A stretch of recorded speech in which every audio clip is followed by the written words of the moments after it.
Hey there, Layla. Got a minute to spare? I've got some thrilling news that I can't wait to share with you.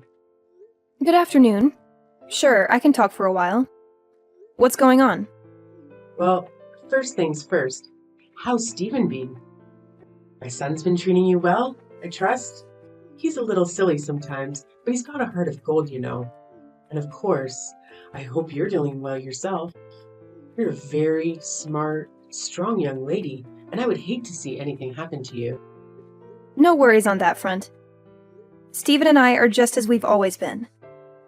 Nothing too dramatic to report. We're just living our lives to the fullest. That's music to my ears. In these times, it seems like everyone has a heart-wrenching tale to share when you catch up with them. But enough of that. Let's get to the exciting part. Ready for a surprise? What is it? Should I be guessing, or is this just a figure of speech? Sarah's tying the knot. You and Stephen are about to gain a new brother-in-law. But wait, there's more. She's expecting a baby. I'm going to be a grandma, and you're about to become an aunt. Isn't it just incredible? Sometimes I have to pinch myself just to make sure it's not all a dream. Wow, that is quite the news! I hope the wedding isn't too rushed for her sake. An unexpected baby is quite the life changer. Hopefully they can get married soon enough so they don't have to worry about any societal stigma. Yes, it's somewhat of a whirlwind wedding, as we used to say in my day. But what truly matters is this joyous new chapter unfolding for our family. Whirlwind wedding? Is that something I should be worried about? It sounds rather ominous. Oh no, it's just an old saying. It slipped my mind that you grew up overseas. Let me explain. Back in the day, if a man got a young woman pregnant, her father would show up with a shotgun and ensure they got married right away. Oh, wow. Well, as long as you're excited about this, and so is the groom-to-be. Anyway, that really is fantastic news, and I'm genuinely happy for you and Sarah. Can you believe it? The girl's already 4 months along. They took their time deciding what steps to take next. You need to find her a dress that'll accommodate her growing belly soon, because it certainly isn't getting any smaller. Oh dear. Well, I'm sure there are dressmakers who specialize in such situations. You must be over the moon about the upcoming wedding. Absolutely. There's nothing quite like seeing your daughter walk down the aisle as a bride. And I hope someday that you'll get to experience this joy too, dear Layla. Speaking of weddings, we expect you and Stephen at the ceremony. Of course, wouldn't miss it. It's such an overwhelming feeling of joy that brings tears to my eyes. It reminds me of when I first held Stephen in my arms. I can only imagine how that feels. Could you do me a favor and pass on this news to Stephen? Once we sort out all the details, I will forward them to you. You know how he struggles with texting, and I don't want to disturb him at work or during his time with you. He'll be thrilled to hear he's going to be an uncle. Good morning, Layla. How are you today? I'm still over the moon about the news. But let me get to the point. What did you tell Stephen about the wedding? He called me last night, and I was expecting him to be ecstatic, just like us. He was furious. I've never heard him talk to me like that. He wasn't just angry. He was confused and outraged even. He asked if we were joking with him. What's going on? Good morning, Tiffany. That's very odd. I didn't notice anything wrong with him. Actually, now that I think about it, I heard some yelling last night when I was in the bath, but I thought it was just the TV. Or maybe Stephen getting excited over a game, as he usually does. But that must have been when he called you. He didn't say anything to me about it. This is news to me. That doesn't make sense. I'm his mother, and I know when something's bothering him. All I did was share the news about the wedding with you, so something must have gone wrong somewhere. Are you sure you didn't say anything weird to him? Even by mistake? Well, I told him about the wedding and how happy you were to become a grandma, and that we were invited to join with them. That's all. Then why would he snap at me like that? Just a guess.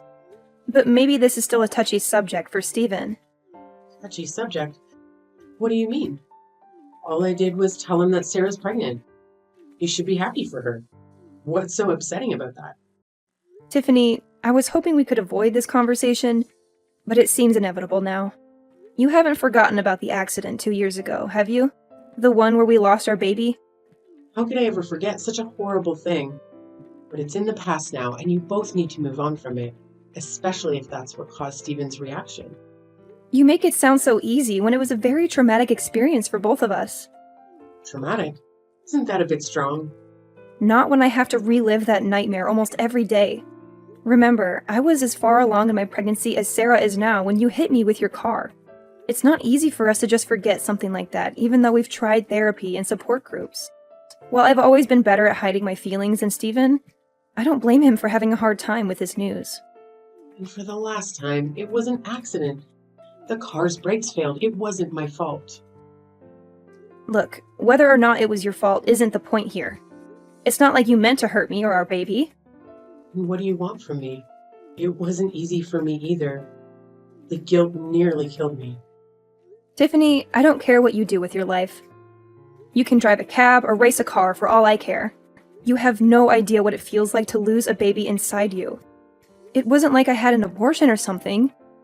The baby was alive and kicking. Oh, please. We all suffered a loss that day.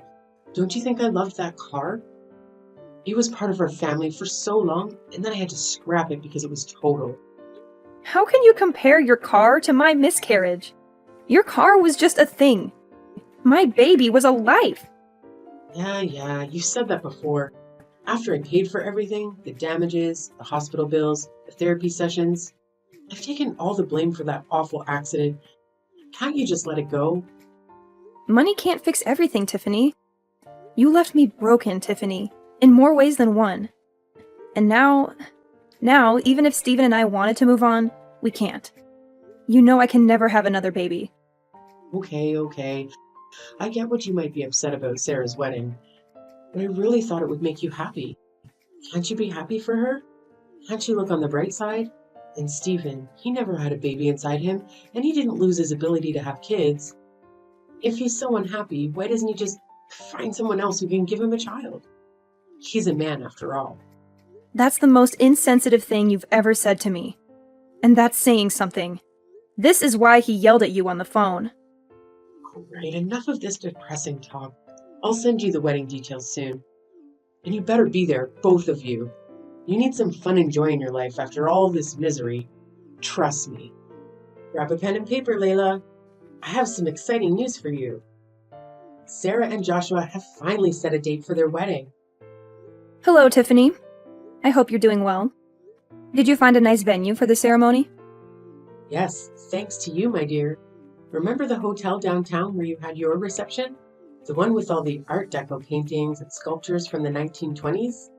Well, they had an opening, and it's very affordable. And I know a lot of people there from when we planned your wedding, so it's perfect. Oh, I see. That will bring back some memories for Steven and me. Isn't it wonderful? Anyway, this is going to be a small wedding, so we're sending out fewer invitations. Just fine by me. Wedding invitations can be so expensive. And it's still so much fun to plan a wedding, even a small one. It's one of the best parts of being a mother, don't you think? I suppose it is. So, when is the wedding? It's going to be the first Sunday of next month. Mark your calendar and don't forget. What's wrong? You don't have any work that day, do you?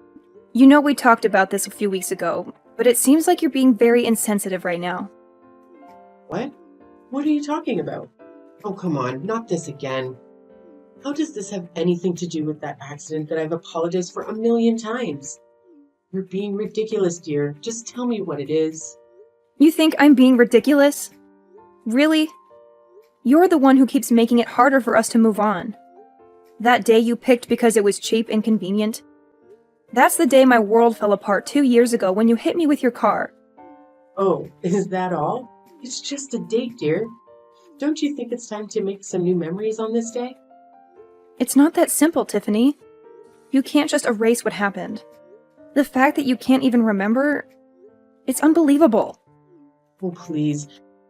You're impossible to please, aren't you? Maybe if you could talk about something else besides your miscarriage, you might be able to move on.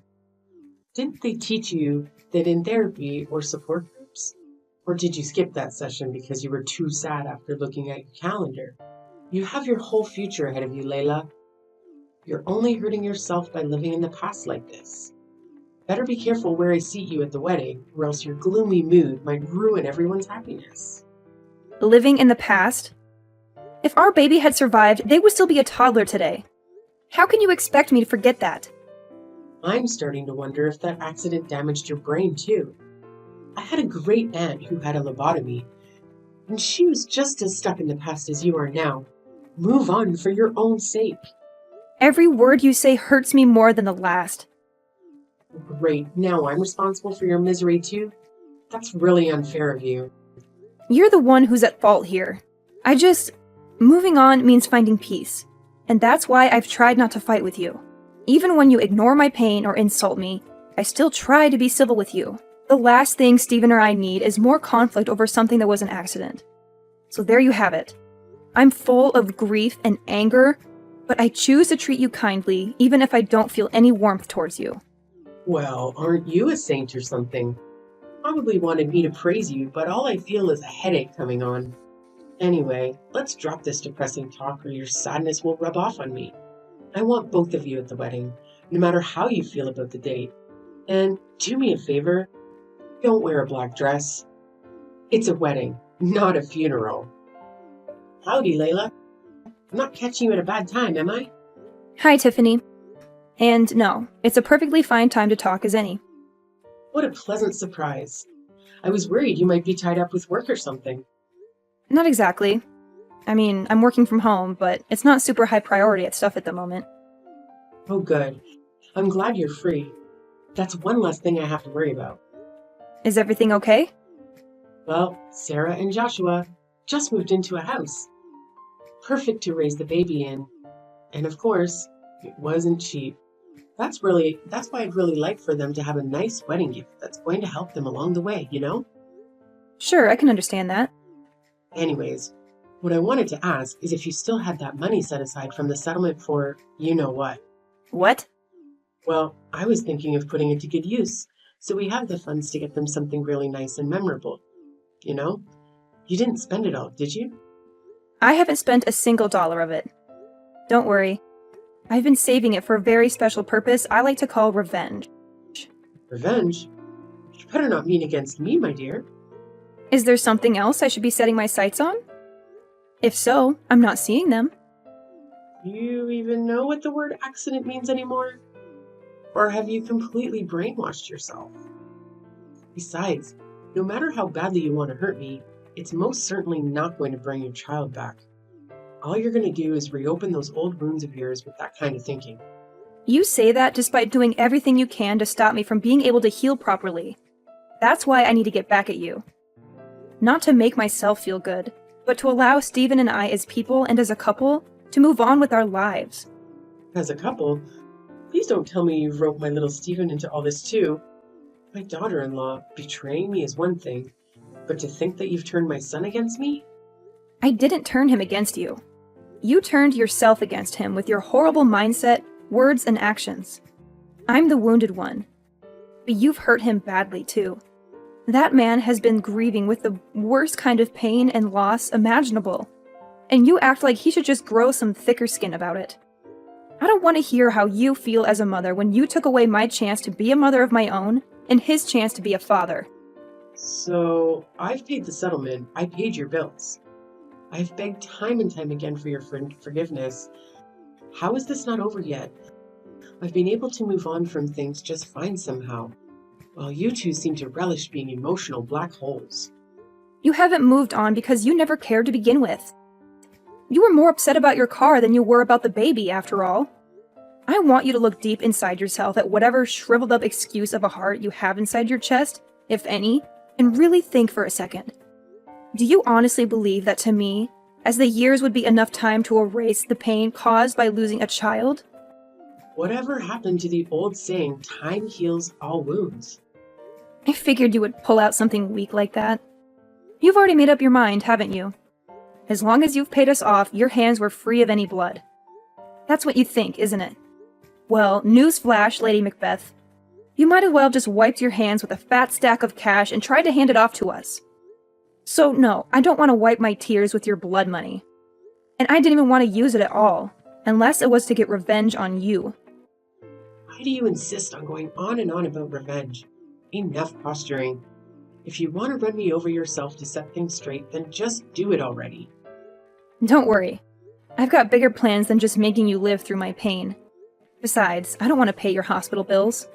And I need you to be able to walk away in shame when this is all over. All right, then spill it. What's your big plan, Mastermind? No can do. I've been planning this for quite some time, and I need you to be surprised when it happens. For now, feel free to go about your life knowing that soon everything I want will come to pass. Good evening, Tiffany. What a lovely wedding, don't you think? Sarah looked stunning, and you looked so proud and happy. I could see your smile from across the room. Layla, thank you for coming to the wedding with Steven. I have to admit, I wasn't sure if you'd show up. I wouldn't miss it for the world. This was a big day for Sarah. Her dress was gorgeous. You couldn't even tell she was pregnant, especially with that beautiful veil. Oh, I know, I picked it out myself. And I have to say, I have a good eye for these things. Now that we've exchanged compliments, can we get to the point? Point? I'm not here to chat about the wedding. There's only one reason why I'm here. To tell you that your time is up. This is the last time you'll ever hear from me in any way. I thought about confronting you at the reception, but this is easier. Sarah shouldn't have to suffer because of you. Is that so? How considerate of you. Believe me, it's for her sake, not yours. She deserves a happy life, unlike us. Besides, you told me not to bring up the accident at the wedding, remember? I'm just following your orders. Have you been careful lately? Watching your back? No. Why would I? Well, I don't know it would have mattered anyway. Ever since I woke up in that hospital bed, I've been planning my revenge in silence while perfecting my strategy to destroy you. You've been plotting against me all this time? Obsessively? Obsessively, indeed. Right after I got admitted to the hospital, I asked Steven to hire a private investigator for us. What? Why would you need a detective? Wait and see. The important thing is that with the money you gave us, we were able to hire the best one in the business. He worked non-stop until a few days ago, and his 2 years of hard work paid off. Right now, I'm holding a report with his findings. Well then, what dirt did he dig up on me? Just a detailed analysis of your daily activities over the past 2 years, Tiffany. Nothing too surprising for you. My daily activities? What? You used my money to hire someone to spy on me? To stalk me? Indeed. It's amazing how many weaknesses can be found in someone's ordinary daily routines. How well do you know your own habits over these past few years anyway? Reading through this was quite shocking for me. But for you, it must be normal by now. This is some kind of prank, right? You don't really hire a detective. You're just trying to scare me into admitting something. Well, it's not working, Layla. Nice try. Sorry to burst your bubble, but this is no prank. As much as I would love to trick you into giving me what I want, my approach had to be thorough and foolproof. Yeah, right. By the way, your husband quit his job last year, didn't he? We haven't talked much about your life lately, but that detail caught my eye in the report. Well, you could have easily found that out from Steven or Sarah. But yes, as a matter of fact, he did. He's got a new job at the History Museum across town that's treating him much better now. I'll have you know, most people can't find better work at his age. I thought as much. I know you're not lying about that, mostly because that time frame lines up with a noticeable disturbance in your life's activities. Disturbance? You're the one acting disturbing. That's what I think. About that disturbance. I guess the best way to put it is that you're living more than just one life for yourself, aren't you, Tiffany? I have no idea what you're talking about. This means nothing at all to me. Not a single word you said. Really?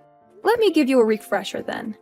Does this scenario I'm about to describe sound familiar to you at all? It's the weekend, and you tell your husband that you're going out with some girlfriends of yours. My guy knows better than that, though, and he is able to tell me what you're really up to. Picking up younger guys at bars downtown and taking them back to a cheap hotel room you've booked for the weekend. I almost lost track of the amount of times my gumshoe reported that same story back to me. Seeing it all compiled now, it really makes me think. Just what kind of woman are you, Tiffany? I have no idea what you're talking about. You don't know half of what you're saying either. So you do your best to shut it if you know what's good for you.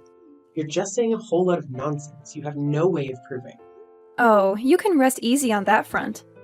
The detective supplemented all of these with write-ups of your dirty deeds with equally dirty photos.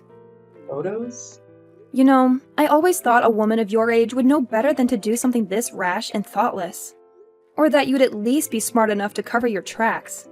These photos are unmistakably you, though, and you've got nowhere to hide now. I haven't done anything wrong. Sure, you have photos of me with some guy, but you have no idea what my intentions were.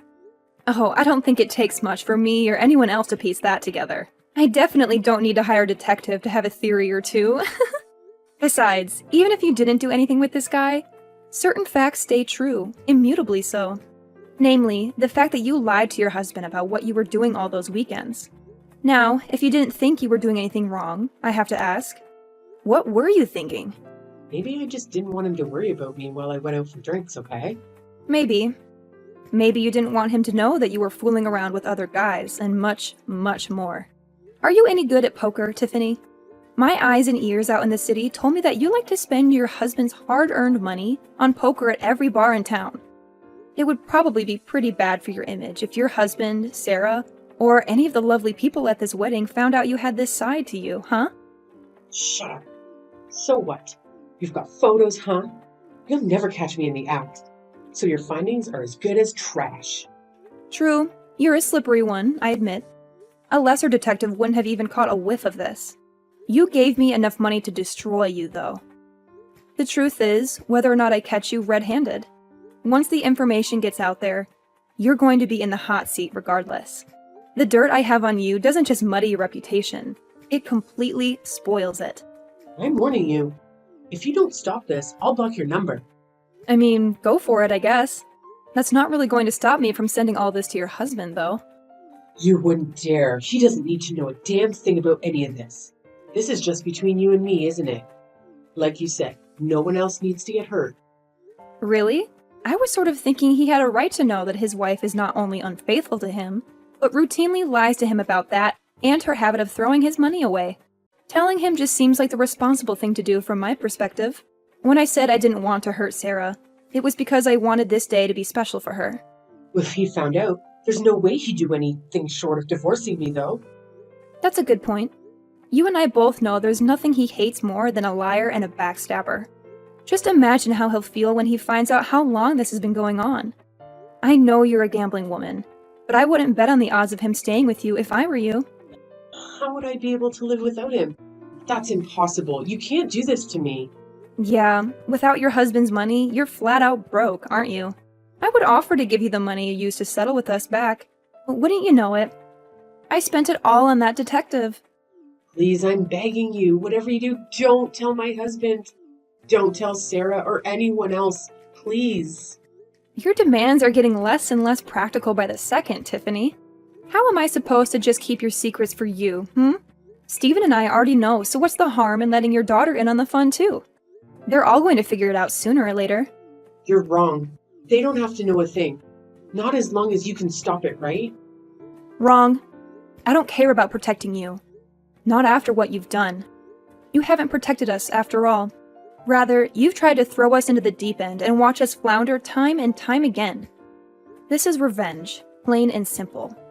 Not for the accident, but for how horribly you've mistreated us these past few years. Me, Stephen, your husband.